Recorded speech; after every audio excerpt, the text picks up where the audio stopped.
이 지방간 교실을 통해서 여러분들이 외래에서 충분히 듣지 못한 내용들을 잘 공부해서 여러분들이 지방 없이 건강한 그런 그러기를 바라고요. 오늘 처음인데 여러분들이 한번 보시고 좋은 의견들을 주셔서 앞으로 지속적으로 저희가 이러한 교육 프로그램을 진행하도록 그렇게 하겠습니다. 처음이니까 아마 많이 부족하겠지만 여러분들 잘 들어주시고 실질적으로 여러분한테 도움되길 바랍니다. 다시 한번 여러분들 이렇게 참석해 주셔서 감사합니다.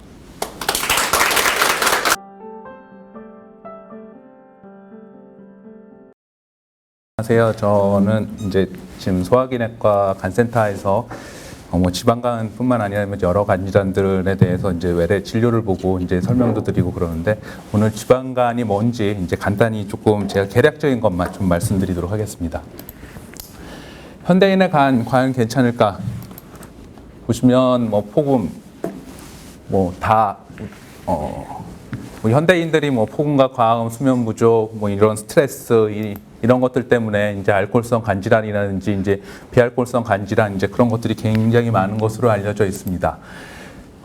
저희가 이제 건강검진 하다 보면은 제가 이제 두 환자라기보다는 그러니까 두 사람의 이게 케이스를 조금 정리하면서 이제 지방간이 뭔지 조금 간단하게 말씀드리도록 하겠습니다.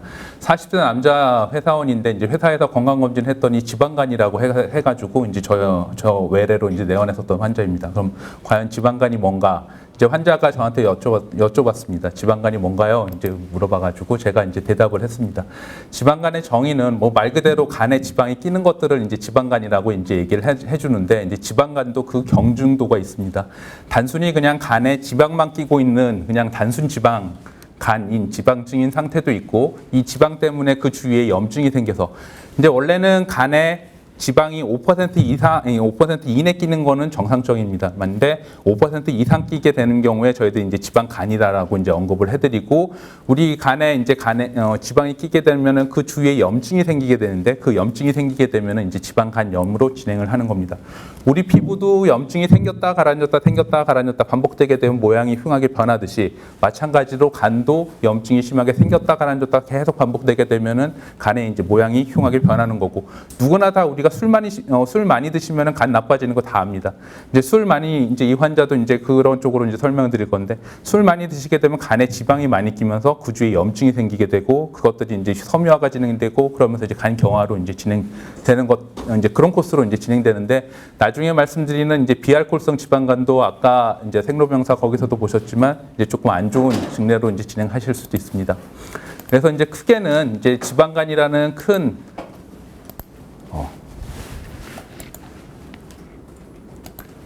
지방간이라는 이제 큰 카테고리에서 이제 단순히 간에 지방만 끼는 경우가 있고 그거가 이제 더 진행되는 경우에 이제 지방간염으로 이제 진행을 할 수가 있습니다. 이 환자가 이제 내원해가지고 이제 지방간에 대해서 이제 설명을 드리고 제가 술을 조금 마시긴 하는데요. 이제 그렇게 말씀을 해주셨습니다. 그럼 지방간이 뭐 때문에 생기는지 가장 흔하게는 술이 가장 많은 원인이었었고 지금까지도 저희들이 이제 술에 대해서만 집중적으로 생각했었는데 세월이 지나고 그러다 보니까 이제 체중이 많이 늘어나고 비만이라든지 당뇨병, 여러 가지 고혈압, 대사증후군 이런 병들이 생기면서 이런 병들과 관련돼 가지고서도 이제 지방간이 생길 수가 있습니다. 저 이어서 이제 이용우 교수님께서 이런 이제 대사증후군 이제 이런 병과 관련된 지방간에 대해서 이제 간략하게 설명을 해주실 거고요. 그래서 이제 지방간은 크게는 이제 알코올성 지방간하고 이제 비알코올성 지방간, 이제 술을 과다 섭취로 인해서 생기는 지방간이 있고 술과 거의 무관하게 생기는 지방간 크게 두 가지로 나뉠 수가 있습니다. 그럼 이제 술 때문에 생긴 지방간 어느 정도 드셔야지 이제 지방간이 생기는지. 대개는 우리 이제 그 소주에 맞는 소주 잔이 있고 맥주에 맞는 맥주 잔이 있고 와인에 맞는 와인 잔이 있습니다. 대개 보면은 그 표준 잔에 이게 이제 알코올이 약 10에서 12g 정도 이제 들어간다라고 생각하시면 될 것 같습니다. 그러니까 맥주잔 하나가 한 340cc 정도 되는데 거기에 맥주 이제 알코올의 양을 계산을 해보면 10.7g 정도, 포도주 한 잔 9.5g, 위스키 한 잔 9.5g, 소주 한 잔 한 10g. 그러니까 각 술에 맞는 그 표준잔에 보면은 거의 맞는 것으로 되어 있고, 그럼 맥주를 한 병 마시면은 우리가 알코올을 얼마나 섭취하느냐? 한 20g. 포도주 1리터짜리 하나 먹으면 80g. 위스키는 한 병 드시면 160g, 소주 한 병에 70g 정도를 이제 우리가 섭취한다라고 설명드립니다. 그럼 이제 많이 우리 흔하게 그러니까 요즘 이제 젊은이들이 이제 많이 먹는 소맥에는 과연 어느 정도 이제 그 알코올이 있는지 한 12.4g. 그러니까 이게 그 젊은이들 이제 뭐 소맥 드시면 먹으면 이제 목에 잘 넘어간다라고 해서 하는데 이게 이제 오히려 알코올 농도는 더 올라가게 되어 있습니다. 그래서 좀 전에도 말씀드렸지만 크게는 이제 지방간이 이제 알코올성 지방간과 비알코올성 지방간으로 이제 나뉘게 되는 거고, 대개는 저희들이 이제 비알코올성 지방간이라고 말씀드리는 분들은 남자 같은 경우에는 주당 이제 소주 2병 이하, 여성분들 같은 경우에는 주당 소주 1병 이하. 임에도 불구하고 이제 지방간이 생기는 경우에 저희들이 이제 비알코올성 지방간입니다라고 이제 말씀을 드립니다. 이 환자는 그럼 이제 알코올성 지방간이라고 이제 진단이 됐는데, 그럼 이제 이 환자는 어떻게 해야 될까요? 당연히 이제 술을 조금 절주가 안 되면 금주.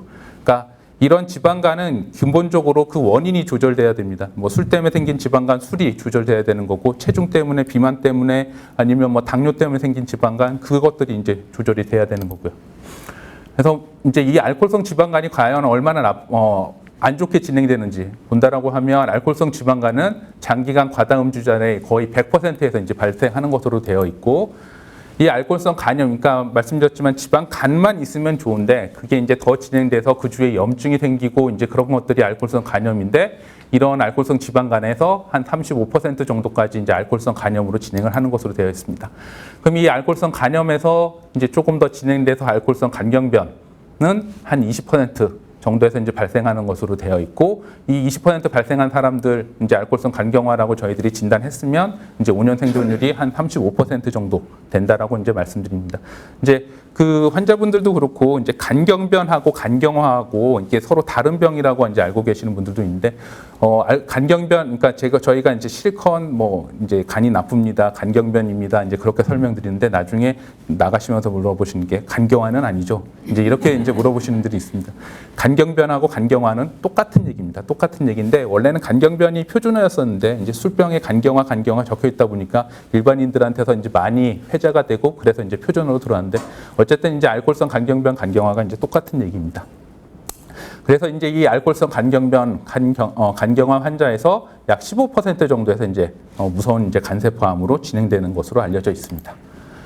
원래 이렇게 붉게 예쁘게 생겼었던 간인데, 초음파에서도 보면 이제 깨끗하게 보이는데, 그 주위에 어쨌든 이제 간에 기름이 많이 끼게 되면, 뭐 원인이 어쨌든 간에 어쨌든 기름이 많이 끼게 되면은 그 안의 구조를 제대로 이제 확인을 못하게 되는, 초음파에선 이렇게 이제 변하게 되는 거고, 이 주위에서 계속 염증이 생기게 되면 결국에는 이제 간이 이렇게 우둘두둘하게 이제 바뀌는 것으로 되어 있습니다. 그래서 뭐 알코올성 간질환의 위험 인자는 당연히 얼마나 드셨는지, 이제 뭐 섭취 기간이 얼마나 되는지 이제 그런 것들이 굉장히 중요하겠고, 특히나 이제 남성하고 여성하고 아까 저희들이 이제 남성은 소주 2병 이내, 여성은 소주 1병 이내라고 그렇게 했었던 것들이, 여성 같은 경우에는 조금 이제 이런 알코올성 간질환이 이제 유전적으로 조금 더 진행이 잘 되는 것으로 되어 있습니다. 48세 여자 환자입니다. 48세 가정주부였었는데 이제 공단에 건강검진 했더니 간질환 의심이라고 해서 이제 내원을 했습니다. 환자는 처음에 앉자마자 이렇게 결과 나왔는데, 저는 술 한 잔도 안 마시는데 왜 이런 얘기가 나왔을까요? B형간염, C형간염도 아닌데. 그리고 이제 건강검진 했었던 결과를 보니까 AST, ALT, 이제 흔하게 저희들이 이제 간염 수치라고 얘기하는 것들이 이 AST, ALT라는 수치를 말씀드리는데, 이 수치가 정상 수치가 한 40 정도가 정상입니다. 40 정도가 정상인데 정상보다는 한 1.5배 정도 조금 올라가 있고, 간만치 TP라는 이제 검사, 이게 이제 지방간, 뭐 알코올성 지방간이라든지 비알코올성 지방간, 그런 지방간하고 연관되어 있는 수치인데, 남성 같은 경우에는 정상 수치가 한 50 정도, 여성 같은 경우에는 한 35 정도가 정상인데, 이 환자는 한 96 정도로 조금 올라가 있었던 환자입니다. 그래서 이제 내원을 했었고, 그럼 이제 저희들이 지방간이 아닌지를 이제 진단하기 위해서는 일단은 가장 흔하게 알려져 있는 뭐 바이러스성 간염, B형, A형, B형, C형 그런 간염이 아닌지, 혹시 약 때문에 이런 문제가 생기는 건 아닌지, 그 밖에 이제 조금 희귀한 질병이긴 하지만 다른 질병이 아닌지를 일단은 아니라는 걸 일단은 증명하고, 그리고 초음파 검사에서 이제 지방간 소견이 있다라고 하면 저희들이 이제 지방간이라고 이제 진단을 하게 됩니다. 마찬가지로 이제 술, 비만, 당뇨 이런 것들 중에서 이런 질환들이 있는지 여부들도 저희들이 지방간을 진단하는데 이제 많은 도움을 줄 수가 있고요. 그래서 보면 이제 이런 비알코올성 지방간 원인이 뭔지 말씀드렸지만 이제 비만, 당뇨, 고지혈증 이런 병들 이런 것들도 이제 많이 영향을 미치지만 또 한 가지 이제 여성분들한테서 아주 흔한 특히나 여성분들 중년 지나서 폐경기 이후에 보게 되면 거의 한 80% 정도에서 기본적으로 지방간은 조금 가지고 있는 경우가 많습니다. 그러니까 특별하게 간염 수치라든지 다른 수치 다 괜찮고 그럼에도 불구하고 초음파 봤더니 중년 여성분들한테서는 약 60에서 80% 정도가 이제 지방간 소견만, 지방간염까지는 진행되지는 않았지만 이제 그런 소견을 동반하는 경우가 많고요. 과연 내가 지방간, 나는 술은 입에도 안 되는데, 나는 채식주의자고 콜레스테롤은 언제나 정상이었었는데, 나는 당뇨도 없고 뚱뚱하지도 않은데, 근데 이 사람들 다 지방간이 생길 수가 있습니다. 불편한 지질이라는 게 이제 여성분들 같은 경우에 모든 여성이, 그러니까 아까 제가 여성분들이 많이 생긴다라고 했는데 모든 여성이 다 지방간을 가지는 것은 아니고, 비만 환자의 20에서 60%는 심한 복부 비만을 동반함에도 불구하고 지방간이 없는 경우도 있고, 당뇨 환자 중에서도 일부 환자들은 이제 지방간이 동반되지 않는 환자들도 있고, 고지혈증이 위험 인자라고는 하지만 거의 다 이제 그 지방간이 생기는 게 아니라 그 일부만 가지고 있고, 그럼 과연 어떤 사람들이 이제 지방간이 생기는지, 그리고 또 얼마나 이런 병들이 나쁜 병인지 보면 이런 비알코올성 지방간 같은 경우에는 이제 단순 지방증 같은 경우에는 뭐 크게 문제는 없습니다. 이게 안 좋은 병으로 진행되거나 그런 경우는 거의 없습니다. 하지만 그 주위에 염증이 생기게 되고 이제 염증이 생기게 되면 10년에 걸쳐서 간경변증이 생길 확률이 많게는 5명 중에 1명 정도, 간암이 생길 확률이 많게는 100명 중에 한 2명 정도 이제 이렇게 생길 수가 있습니다. 말씀드렸지만 술 때문에 간 나빠지는 거 누구나 다 압니다. 마찬가지로 이 술이 아닌 다른 원인 때문에 생긴 지방 간염도 간 자체가 이제 나빠질 수 있다는 거. 그런 것들이 저희들이 이제 굉장히 중요시해서 말씀드리고, 또 한 가지는 이제 비알코올성 지방간 표면적으로는 그렇게 보이지만 그 밑에는 이런 질환들이 이제 다른 대사성 질환들이 이제 동반될 수 있을 가능성이 굉장히 높다는 게 이제 이 병의 가장 큰 특징이라 하겠습니다. 그럼 어떻게 하면 좋아질까요? 가장 중요한 건 체중 감량입니다. 식이요법, 운동요법, 행동요법. 저희들이 이제 제 강의에 이어서 이제 해주시는 것들이 이런 식이요법을 어떻게 해야 되는지, 운동요법을 어떻게 해주는 거에 대해서 이제 말씀을 해주실 거고, 불행하게도 아직까지 지방간을 좋아지게 하는 약이 아직 개발돼서 시판되는 약은 없습니다. 근데 지금 이제 개발되고 있는 약들은 많고, 그리고 거기 관련돼서 임상 연구들도 지금 많이 진행되고 있습니다. 체중 감량 말씀은 드리지만 갑작스럽게 체중 빼는 건 오히려 더 간질환들을 더 안 좋게 만들 수가 있는 거고, 될 수 있으면 이제 속도를 한 달에 4kg 이내, 그리고 체중 감량 목표를 원래 체중의 10% 정도 하게 되면은 간의 염증이라든지 그런 것들이 굉장히 많이 좋아진다라고 알려져 있기 때문에 이제 한 달에 한 2에서, 제가 이제 외래에서 볼 때 환자분들한테 한 달에 한 2에서 3kg 정도 원래 체중의 한 10% 감량하는 것을 목표로 해서 체중을 빼셨으면 좋겠습니다라고 이제 말씀을 드립니다. 근데 이제 저희가 이제 외래 볼 때도 이제 굶는 다이어트 이제 이런 것들이 정말 효과 있는지도 이제 여쭤보시는 분이 있는데, 단기간 내에 이제 체중이 그냥 굶기만 하게 되면 물론 체중 빠집니다. 근데 대부분의 체중 감소가 이제 근육이 분해돼서 감소가 되는 거고, 이제 이런 이런 분들이 이제 나중에 보면 요요 현상도 이제 굉장히 많이 늘어나게 되고, 이제 체중은 뺐지만 몸매는 전혀 변화가 없는 경우가 많기 때문에 적당한 운동과 적당한 식이요법 이런 것들이 같이 병행되어야 될 것 같습니다. 이것만은 꼭 알아주셨으면 좋겠습니다. 술을 마시지 않아도 지방간이 생길 수가 있고, 이 지방간, 그냥 단순 지방간은 별 문제가 없지만 이 단순 지방간에서 일부 환자분들은 이제 지방간염 환자로 이제 진행할 수도 있다는 거. 지방간염 환자로 진행하게 되면은 간경화, 간암도 생길 수 있는 가능성이 높다는 거. 그렇기 때문에 정기적인 체크가 필요하다는 겁니다. 지방간이 사실은 질환으로 들어온 게 얼마 안 됐습니다. 2000년대 이전에는 지방간이라는 진단명이 없었습니다. 근데 2000년대 넘어가면서 이게 질병으로 이제 인정을 받고 여러 가지 뭐 연구도 되고 그러는데, 뭐 사실 중년 여성분들, 남성분들 지방간 그냥 그러려니 하는데, 그러려니가 아니라 이게 질병으로 취급하고 질병으로 관리가 필요할 것 같습니다. 예, 감사합니다.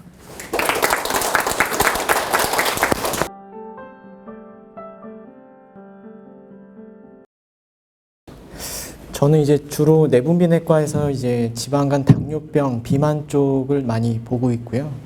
오늘 말씀드릴 내용은 워낙에 박준영 교수님께서 자세하게 잘 설명을 해주셔서 과연 그러면 이러한 지방간이 어떠한 다른 질병, 특히 성인병이라고 많이 알고 계시는 뭐 당뇨병, 고지혈증, 그리고 다른 기타 질환들과의 연관성에 대해서 좀 말씀드리면서 이 지방간 자체가 간만의 문제는 아니라는 것을 좀 잘 알고 어떻게 이제 관리를 하고 치료해야 될지 좀 이해를 하실 수 있는 기회가 되었으면 좋겠습니다. 지금 현재 우리나라가 이제 많이 발전을 하고 또 잘 아시는 것처럼 워낙에 음식 문화나 이런 것들이 많이 이제 서구화되고 있고 또 최근에 이렇게 운동이나 이런 것들도 많이 부족한 성인 그런 생활 습관의 변화로 인해서 비만 자체가 상당히 많이 늘고 있고 지금 현재 비만이라고 하는 그 체질량 지수라는 것을 이제 이따 말씀드리겠지만 25 이상인 비만 환자들이 한 3명 중 1명꼴 정도로 지금 성인에서 나타나고 있고 과체중, 비만 이전의 과체중이라는 것은 거의 2명에 1명꼴로 상당히 우리나라 환자들도 이제 비만이 많이 늘어나고 있는 추세입니다. 그래서 이렇게 비만이 많이 늘어나다 보면은 이렇게 비알코올성 지방간, 아까 말씀 나눴던 그런 지방간 유병률도 많이 늘어나고 있어서 현재 그냥 일반적인 성인 인구에서는 한 4명에 1명꼴에서 높게는 한 3명에 1명꼴 정도로 한 25에서 한 30% 정도로 이제 비만에 의한 그런 지방간 유병률도 많이 증가를 하고 있습니다.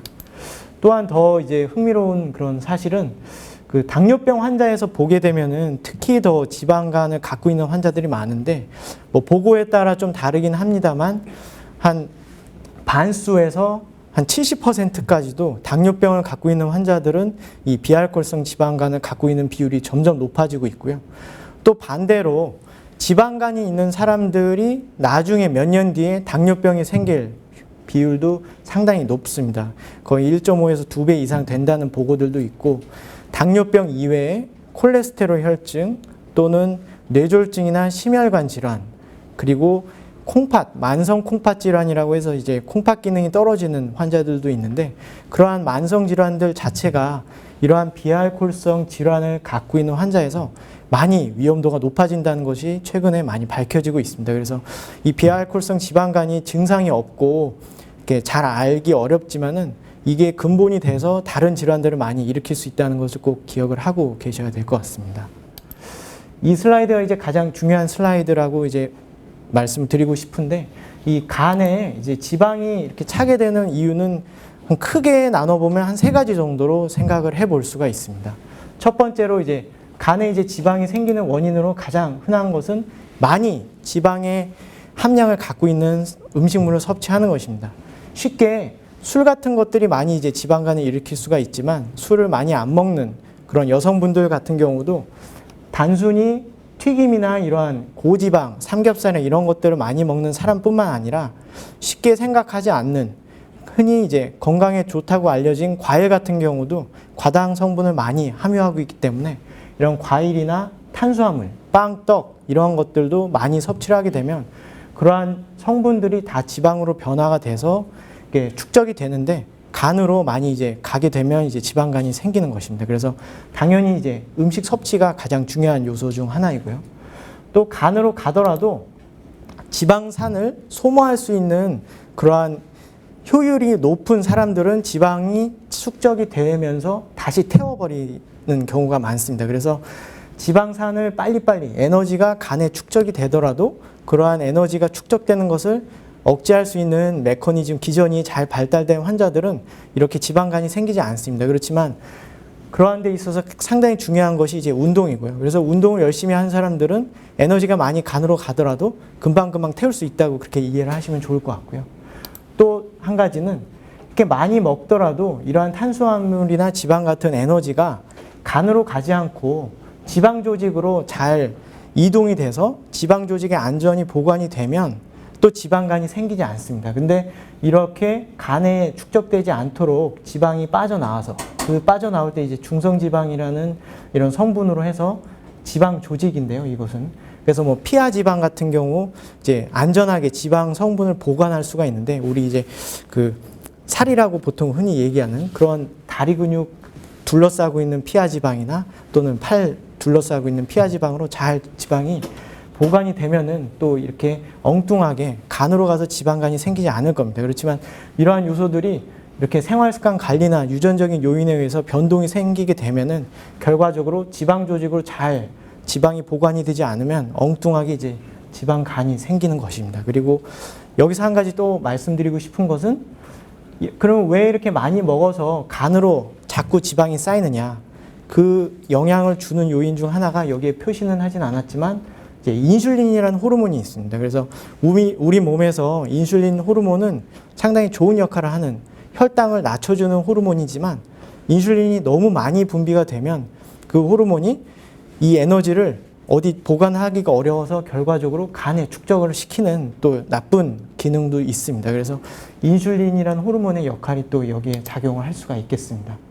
그리고 그 외에 이런 산화 스트레스나 만성 염증과 같은 특히 당뇨병 환자들 그리고 담배 피는 사람들 이런 사람들에서 이러한 스트레스나 염증 같은 수치들이 높아질 수가 있는데 이렇게 염증 같은 수치들이 높아지게 되면은 지방만 축적될 뿐만 아니라 그 주변으로 얼기설기 이제 섬유화 그리고 아까 말씀 나왔던 간염, 지방 간염이나 지방 간 경변까지 진행이 될 수가 있기 때문에 항상 이러한 것들을 좀 주의하실 필요가 있겠습니다. 그래서 지방간이 어떤 사람들에서 많이 생기는지를 저희가 이제 좀 분석을 해 보았었는데 이와 같이 이제 크게 쉽게 알 수 있는 요소로는 아무래도 나이가 많아질수록 그러한 대사 효율이 떨어지기 때문에 그리고 운동을 덜 하는 사람들 그리고 당뇨병이나 콜레스테롤이 높은 사람들 그리고 비만 지수가 높거나 허리둘레가 많이 나타나는 허리둘레가 많은 사람들이 또 복부 지방이 많아지기 때문에 그러한 것들이 이제 위험 요소가 될 수가 있고요. 음주를 많이 하거나 특히 여성 같은 경우는 폐경이 되면 여성 호르몬이 상당히 좋은 호르몬의 역할을 하는데 그런 여성 호르몬이 없어지다 보면 그만큼 또 지방간이 많이 생길 수가 있겠습니다. 이러한 체질장 지수는 체중을 키로 나눠준 제곱으로 나눠준 것인데 25 이상, 23 이상만 되더라도 위험 요소가 높아지는 것을 알 수가 있습니다. 그래서 본인의 이제 나이나 이러한 여러 가지 요소들을 고려해서 8점 이상이면 이제 지방간을 더 많이 의심해 볼 수 있겠다고 이제 해볼 수가 있고 쉽게 저희가 이런 그 사이트를 통해서 앱 형식으로 이렇게 나타난 프로그램이 있어서 여기서 쉽게 뭐 지방간이나 당뇨병 이러한 요소들을 체크해 보실 수 있을 것 같습니다. 그리고 또 한 가지 요즘 점점 이제 수명이 길어지면서 요즘은 이제 거의 경로석에 앉아야 될 분들이 많이 늘어나고 있습니다. 거의 일본처럼 우리나라도 한 10년이 지나면 한 15에서 20% 정도는 65세 이상의 고령 환자분들이 많아질 것으로 예상을 하고 있는데요. 이렇게 고령 환자분들이 많아질 때 항상 이제 유의해야 될 것 중 하나는 근감소증입니다. 쉽게 얘기해서 젊을 때는 근육 자체가 상당히 잘 발달이 되어 있고 유지가 되지만 연령이 많아질수록 이렇게 팔다리 근육이 굉장히 가늘어지고 배만 나오게 되고 이러한 체형으로 많이 바뀌게 되고요. 특히 그 노령의 그런 고령의 환자분들을 보면 다리 근육이 굉장히 가늘어지는 것을 알 수가 있습니다. 그래서 다리 근육이 78세랑 38세를 이게 그 정강이 쪽을 이렇게 CT로 단면을 보여드린 것인데 이 회색이 근육이고 이 주변에 있는 하얀색이 지방입니다. 이 가운데는 뼈이고요. 다리뼈이고 보시면은 근육량이 굉장히 많이 줄고 그 주변에 지방은 많아지는 것을 알 수가 있습니다. 이러한 환자들이 어떤 특징을 갖는지 보게 되면은 여러 가지 연구를 보면 이렇게 근육량이 많이 줄어드는 사람들이 뚱뚱하지가 않더라도 이렇게 지방간이 생길 확률이 2배에서 4배 정도 많이 늘어나는 것을 알 수가 있고 그러한 이유는 아무래도 이렇게 많이 섭취를 하더라도 근육량이 충분하면 근육이 상당히 많은 에너지를 흡수해서 에너지를 많이 태울 수가 있는 일종의 이제 화력발전소라고 생각을 하시면 됩니다. 그런데 근육량이 적게 되면 많이 먹은 에너지들이 근육이나 잘 배분이 되지가 않고 간으로 많이 쌓이게 되고요. 또 운동을 하거나 근육량이 풍부한 사람들은 근육에서 또 좋은 물질, 호르몬 같은 것이 많이 분비가 됩니다. 그래서 이 근육에서 나온 호르몬들이 간에 가서 지방이 축적되지 않도록 해주는 효과가 있는데요. 그렇게 근육량이 적은 사람들은 이러한 호르몬이나 물질들이 적어져서 결과적으로 지방간이 더 심해질 수가 있겠습니다. 그래서 마지막 슬라이드인데 이렇게 당뇨병 환자나 고지혈증 이러한 여러 가지 대사 질환들이 있는 환자분들이 지방간이 더 많이 동반이 될 수가 있고, 특히 고령 환자에서 나타날 수 있는 근 감소증이 있는 환자들에서는 이런 지방간이나 더 지방간이 심화된 지방 간염이 더 동반이 될 위험성이 높다는 것을 아시고 항상 근육량을 늘릴 그런 운동들을 생각을 해 보셔야 되겠습니다. 그래서 아까 말씀 나왔던 것처럼 간 내 지방이나 염증을 호전시키려면 최소한 10% 가까이 체중 감량이 뚱뚱한 사람들은 필요하고, 그리고 에너지 섭취랑 이제 그런 것들이 있다가 이제 음식 교육과 운동 교육이 있게 되는데요. 저탄수화물, 저과당 시기가 많이 먹는 사람들이 있어서는 권장을 하고 있고요. 특히 유산소 운동만 많이 생각을 하게 되시는데 항상 근력을 유지하고 근육량을 유지하기 위한 운동을 이따 교육을 받으시면서 함께 생각을 하실 필요가 있겠습니다. 네, 경청해 주셔서 감사합니다.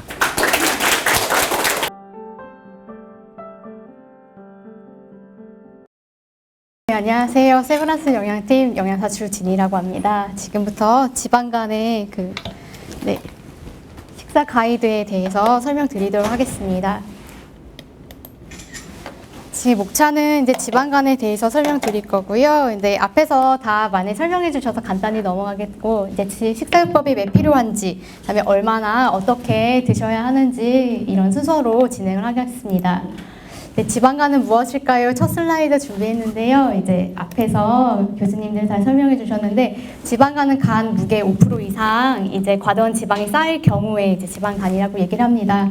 앞서서 이제 망성 간염이나 간경병까지 이루어질 수 있으므로 이제 식사나 이런 것들이 관리가 필요하다고 그렇게 말씀해 주셨는데, 지방간은 크게 알코올성 지방간 하고요.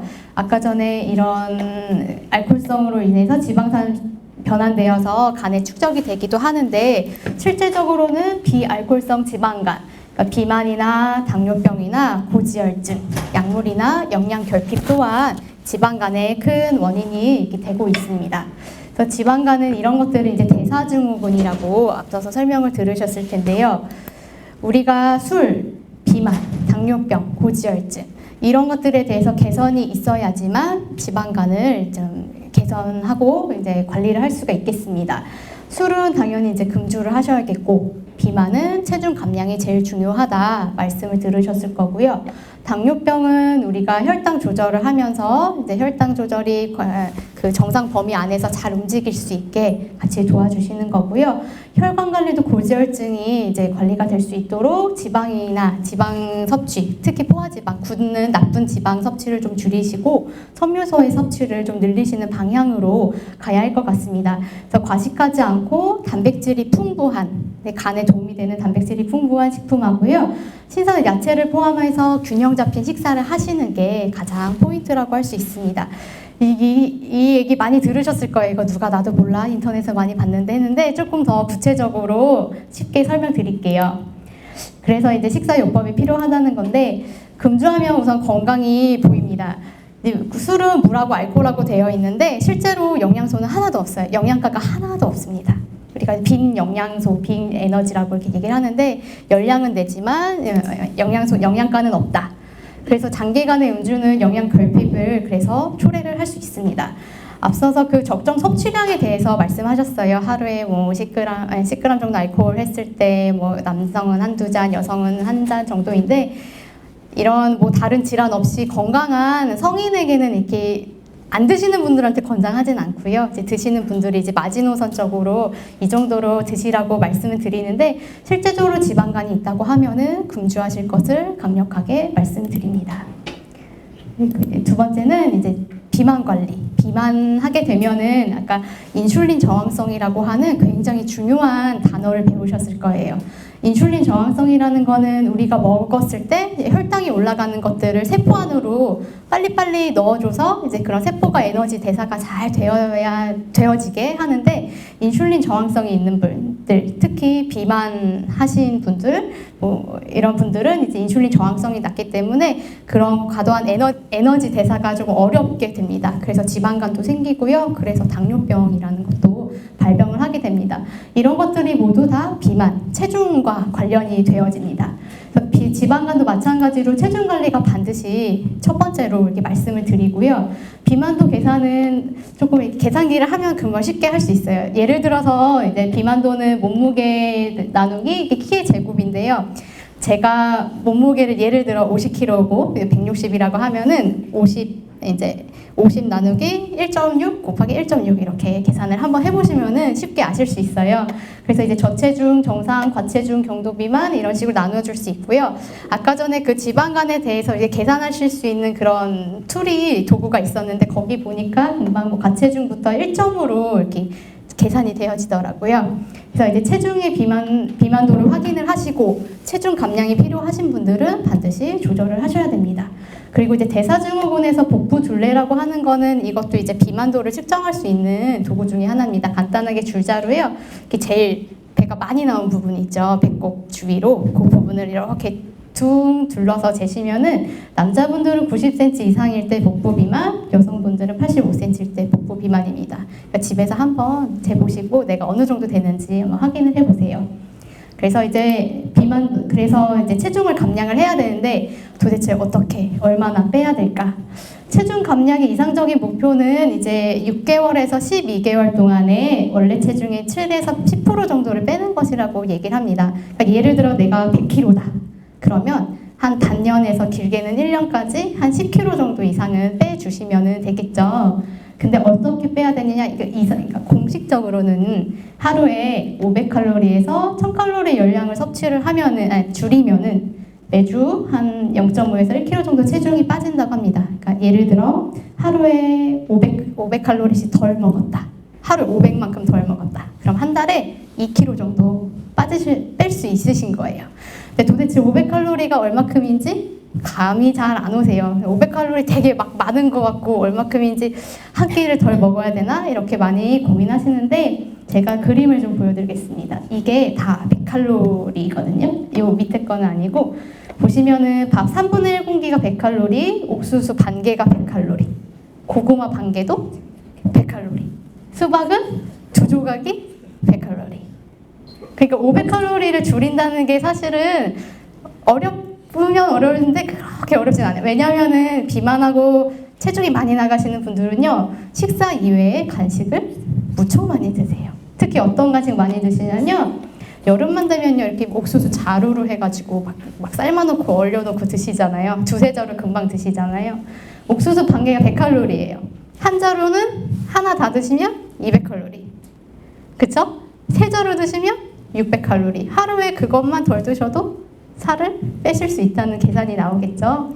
그러니까 식사 이외에 이런 당질 같은 과도한 칼로리를 가진 이런 당질 식품이나 이런 과일도 살쪄요. 식사 대신에 과일 갈아 드시고 나는 왜 살 안 빠져 하시는데 당연히 살 안 빠져요. 과일도 칼로리가 있고 이런 것들도 갈게 되면은 양이 많아지거든요. 그러니까 꽤 무시 못할 양이에요. 그러니까 과일을 살 뺀다고 많이 드시게 되면은 당연히 살이 잘 안 빠지겠죠. 그리고 우유도요. 우리가 저지방 우유 해요. 일반 우유는 125칼로리.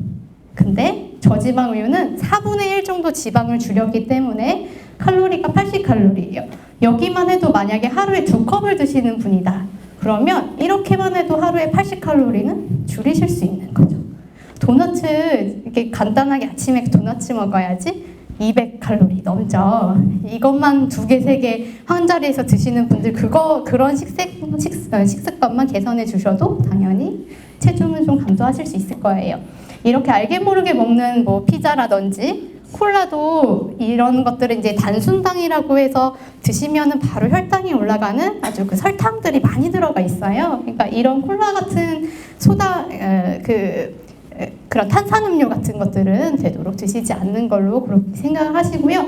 이거를 보여드린 이유는 계산해서 드시라는 것보다 실제로 그렇게 어렵지 않다는 거예요. 그러니까 밥을 하루에 한 공기 이상 드시는 분들은요. 밥 3분의 1공기만 끼니마다 3번만 조금 드셔도요. 하루에 300칼로리를 빼주실 수 있는 거잖아요. 그러니까 실제적으로 밥을 막 굶고 안 드시고 그러지 마시고요. 식사량 조금만 줄여보시고 이런 간식들을 조금 더 고민해서 드시면은 체중 관리 반드시 하실 수 있다고 그렇게 생각이 되어집니다.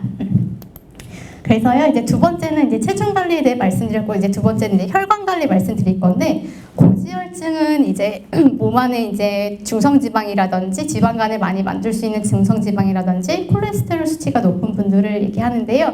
이런 것들을 이제 관리하려면 기름기 섭취를 좀 조심하셔야지 돼요. 근데 이런 기름기는 이제 체중하고도 관련이 있어서 기름기 섭취를 줄이기 위해서는 되도록이면 고기, 그 살코기로 드시고요. 껍데기나 비계는 떼시고, 그다음에 기름이 많은 삼겹살이나 이런 애들보다는 목살이나 좀 살코기 쪽으로 드시는 게 필요합니다. 아까 근감소증이나 이런 것들 얘기 나왔는데 나는 이제 살찌니까 고기 안 먹을 거야. 그러실 필요 전혀 없어요. 고기도 우리 몸에 굉장히 필요한 그 단백질 급원입니다. 그래서 고기, 생선, 두부, 달걀, 콩 반드시 드셔야지 되고요. 드실 때 조금 더 건강하게 살코기 위주로 구워서 쪄서 드시면 좋을 것 같아요. 막 이렇게 기름이 많은 부위를 굽는 것보다는 보쌈이나 수육으로 드시고 그렇게 되면은 그 수육 드실 때도 비계 부분 떼서 드시면 조금 더 효율적으로 드실 수 있을 것 같아요.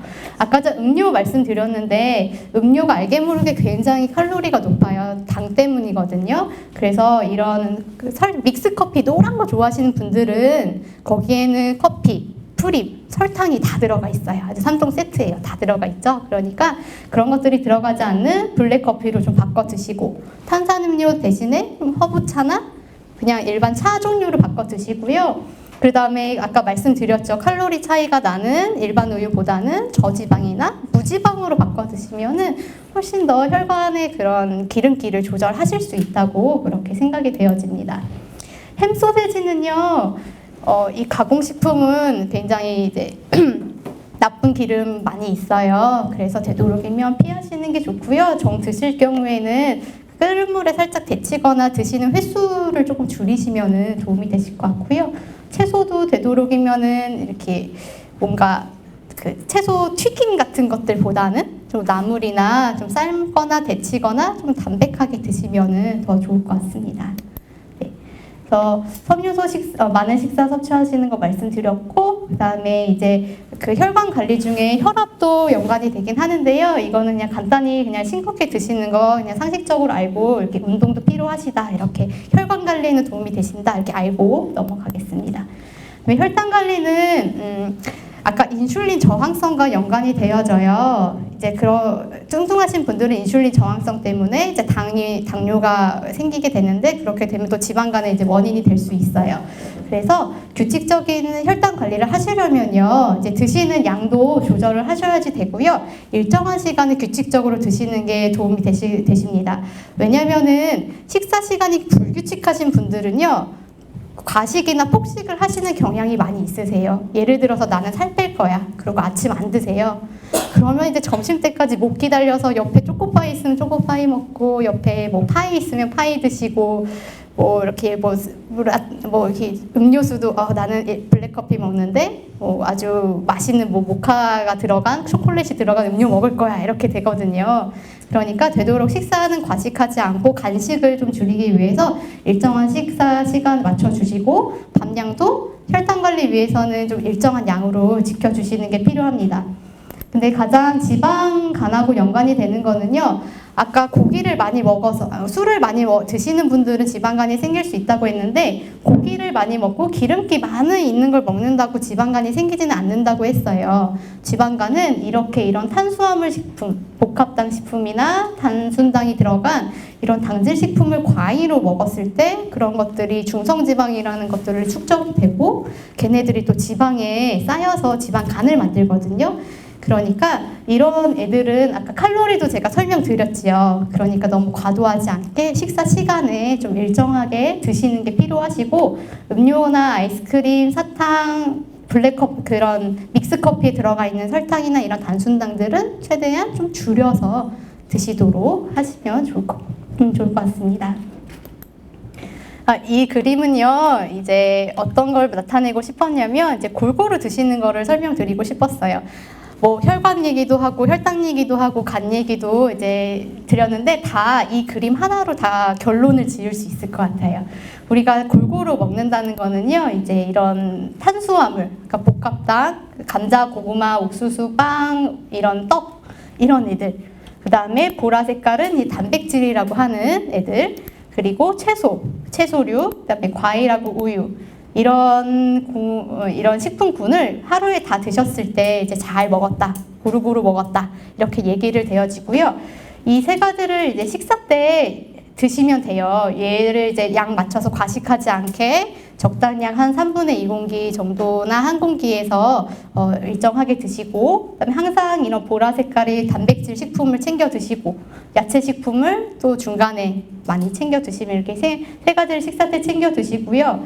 과일도 많지 않게 하루에 한 1, 2회 정도로 과일 섭취하시고, 유제품은 저지방 유제품으로 하루에 한 번, 두 번 정도 이렇게 간식으로 드시게 되면은요, 이게 간 식사, 당뇨 식사, 이것들이 고지혈증 식사까지 그렇게 다 표현을 할 수 있을 것 같습니다. 그리고 운동 하시는 거는 뒤쪽에서 이제 설명드릴 거고요. 이런 것들이 다 이렇게 조합이 되면은 다 건강을 좀 찾으실 수 있을 거예요. 그래서 우리가 짜장면 드시고 짬뽕 드시고 또 짜장면 짬뽕만 먹나요? 탕수육 먹고요. 이제 일식집 가면 이제 돈가스에다가 이제 그 나베 같은 거에 뭐 우동도 나오고 막 여러 가지 먹게 되잖아요. 그렇게 드시면 기름기도 많고 탄수화물 양도 많아요. 그래서 아까 그 자전거에 그려진 거를 골고루 드실 수 있는 애들은 외식하실 때 기름진 애들보다는 이런 백반류라든지 비빔밥이라든지 회덮밥, 샤브샤브, 보쌈, 월남쌈 이런 것들로 선택해서 드시면 더 균형 있고 건강하게 드실 수 있는데요. 이거 드신다고 해서 많이 드시면 안 돼요. 그때도 과식하지 않고 네, 적당량으로 맞춰 드시면 되겠습니다. 네, 정리해 보면요, 제때 식사하시고 비만 개선하실 수 있게, 체중 조절하실 수 있게 알맞게 드시고, 그 다음에 그 자전거 뒷바퀴 생각하시면서 골고루 드시고, 그 다음에 식사 좀 천천히 하시면서 네, 이렇게 하시고요. 마지막으로 금주하시는 거는 다시 한번 강조드리면서 이렇게 마무리하겠습니다. 감사합니다.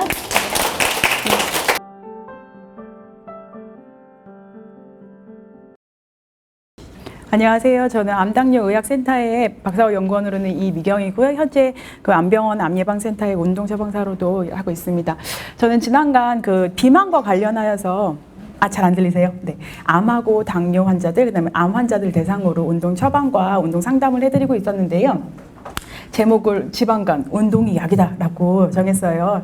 아까 의 선생님께서 말씀하셨듯이 아직 지방간에 대해서 명확한 약이 지금 처방되지 않고 있는데, 운동은 여러 방면에서 긍정적인 효과를 나타내고 있어서 제가 제목을 그렇게 한번 지어봤고요. 시간이 많이 지나서 간략하게 아주 임팩트 있게 진행할게요. 이 앞부분은 의사 선생님께서 다 설명해 주셨는데요. 이런 인슐린 저항성, 지방간, 대사증후군, 당뇨병, 심혈관 질환, 암 이런 것들을 발생시키는 위험 요인 중에 공통적인 게 바로 비만이었고요. 이것들의 가장 부작용이 없이 나타낼 수 있는 처방약이라고 하면은 저는 운동이라고 말씀드리고 싶고, 이거는 많은 연구에 의해서 이런 결과들이 보고되고 있습니다. 그래서 의사 선생님들하고 상담하시면은 꼭 빠지지 않은 내용 있죠. 운동하세요 라는 말 들으셨을 거예요. 그러면은 지금 혹시 규칙적으로 얼만큼 운동에 참여하고 계신가요? 본인은 지금 규칙적으로 운동하고 있다 하시는 분 한번 손 들어보시겠어요? 네, 여기에 그래도 한 3분의 1 정도는 규칙적으로 운동하고 계세요. 그러면 3분의 2 정도는 아직 규칙적으로 운동하고 계시지 않은 분들이 지금 3분의 2 정도 되시는데, 이제 그거를 오늘 알려드리려고 그럽니다. 그래서 어떤 운동을 해야 됩니까? 라고 물어보면요. 운동에는 크게 두 가지 종류가 있어요. 유산소 운동하고 근력 운동. 유산소 운동은 어머니, 아버님께서 많이 하시는 운동이세요. 걷기, 달리기, 아니 자전거, 수영, 수중에서 걷기, 탁구, 에어로빅, 배드민턴 이런 운동들의 공통적인 특징들을 보면은 한 10분 이상 지속적으로 사용할 수 있는 운동들이죠. 하지만 근력 운동은 보시면 꼭 헬스장에서 하는 운동이 근력 운동은 아니고요. 헬스장 없이도 내 근력을 사용해서 하는 운동들이라고 보시면 되는데, 이 그림처럼 팔굽혀 펴기, 아니면은 앉았다 일어났다 하기, 아니면 윗몸 일으키기, 아니면 덤벨이나 기구 무게를 사용해서 근육을 사용하는 그런 운동들을 근력 운동이라고 해요. 그럼 각각의 운동들을 얼마나 해야 되나 라고 말씀드리면요. 일단 유산소 운동은요. 아까 말씀드렸던 걷기, 조깅, 등산, 수영, 자전거, 배드민턴 이런 운동들인데요. 권장사항은 최소 일주일에 150분 이상 참여하라고 해요. 그래서 가능하면은 3일에서 5일, 만약에 5일을 참여하신다 하시면은 하루에 몇 분 운동하셔야겠죠? 5일 한다 그러면 30분 하시는 게 최소 권장량인 거예요. 그 최소는 지금 현재 체력을 유지하거나 건강 상태를 유지하기 위한 최소 권장량인 거예요. 근데 보면은 150분부터 300분 써 있죠. 저희가 지방간 환자들에게 있어서 처방은 체중을 감량하세요라는 목적으로 운동을 하게 되죠. 체중 감량을 위해서는 150분보다는 조금 더 많은 양의 운동을 참여하셔야 돼요.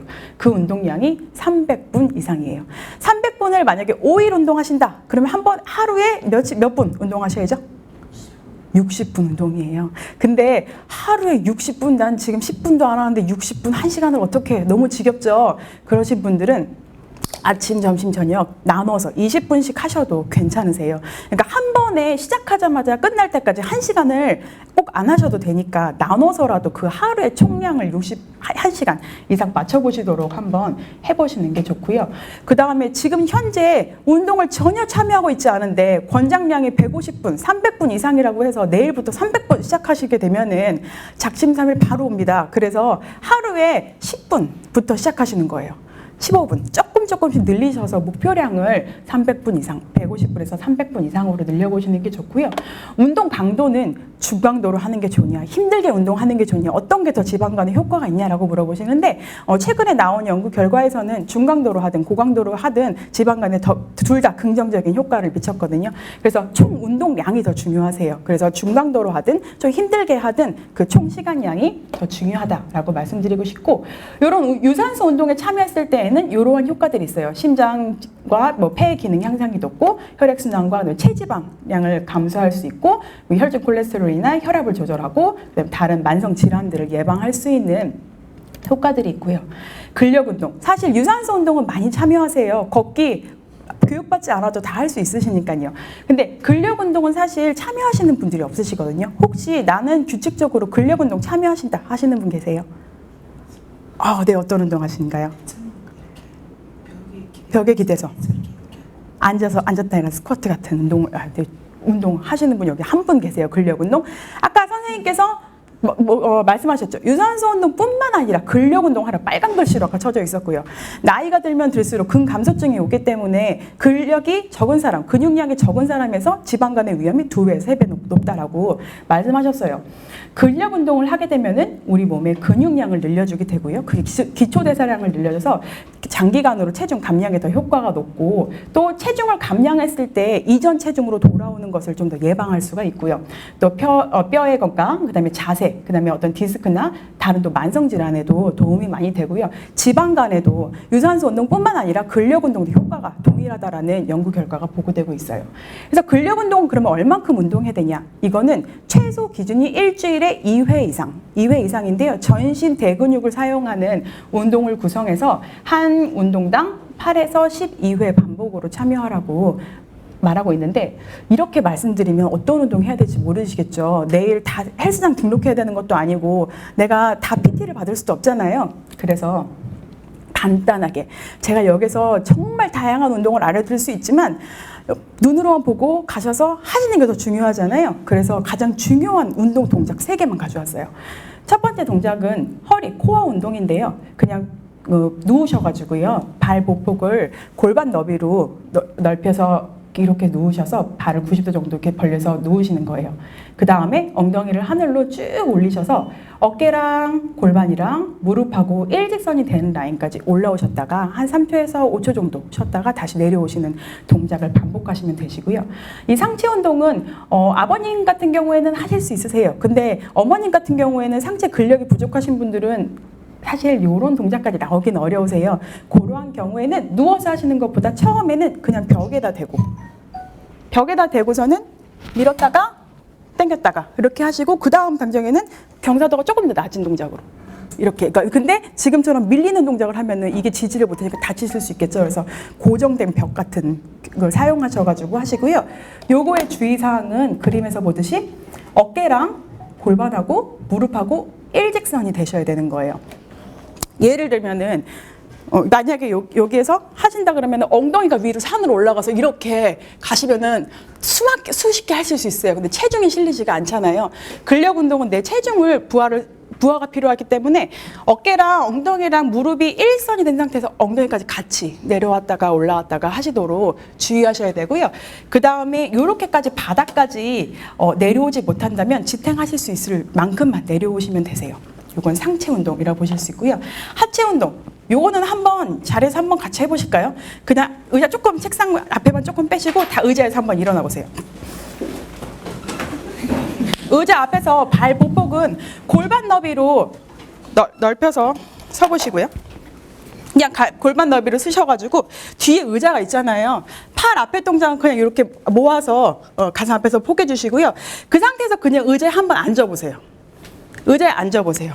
네, 의자에 앉으시는데 의자에 걸터 앉으시지 마시고 엉덩이가 뒤로 빠지시게 앉으시는 거예요. 지금 만약에 의자에 앉으세요라고 하면 우리 편안하게 그냥 의자 앉으려면 뒤로 이렇게 앉잖아요. 근데 의자 앉으세요 그러면 이렇게 앉으시면은 지금 발목보다 무릎이 항상 앞으로 나와 있죠.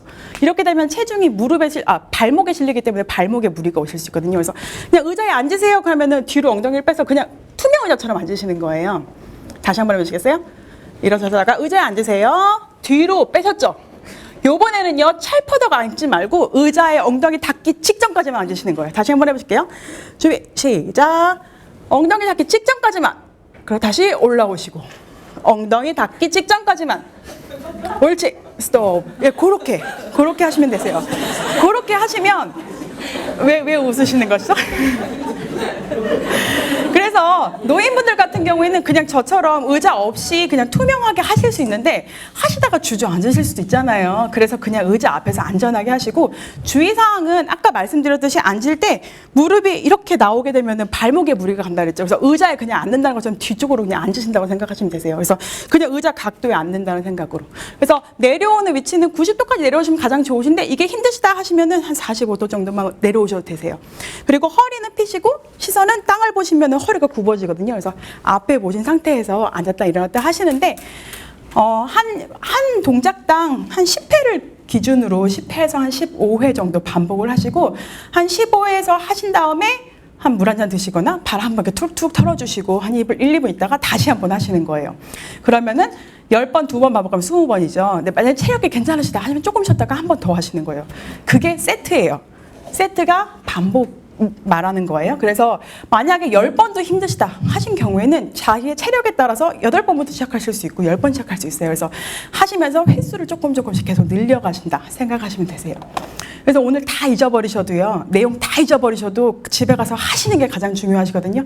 지금 의자에서 앉았다 일어났다는 직접 해보셨으니까 가셔서 어렵지 않잖아요. 그렇죠? 의자 없어도 되는 거고. 그래서 요거는 하루에 10번, 15번씩 꼭 한번 해보신다. 한번 해보시면 좋으실 것 같고요. 근데 이렇게 설명을 해도 교육을 해도 이제 뭐 2주 뒤나 3주 뒤 만나서 운동하고 계세요 라고 하면 손 드시는 분들이 비슷해요. 그만큼 습관을 고치시기가 되게 힘드시다는 거예요. 그럴 때는 뭐부터 시작하시냐면요. 그냥 일상생활에서의 활동량을 먼저 늘려보시는 거예요. 만약에 내가 규칙적으로 하루에 1시간 운동하고 있다고 하더라도요. 우리 24시간 중에 딱 1시간 운동하고 23시간 동안 맨날 앉아있고 누워 계시고 TV 보신다 그러면 효과가 그렇게 높지가 않으세요. 근데 운동도 하시고 일상생활에서의 활동량을 늘리시면 그만큼 에너지 소비가 더 많기 때문에 일상생활에서 먼저 운동을 늘려보시는데 이거는 운동을 그래서 선택할 때 어떤 운동이 제일 좋냐라고 물어보시면 그냥 본인이 참여할 때 지속적으로 할 수 있는 운동 있죠. 그리고 재밌고 쉽게 할 수 있는 운동부터 시작하시는 거예요.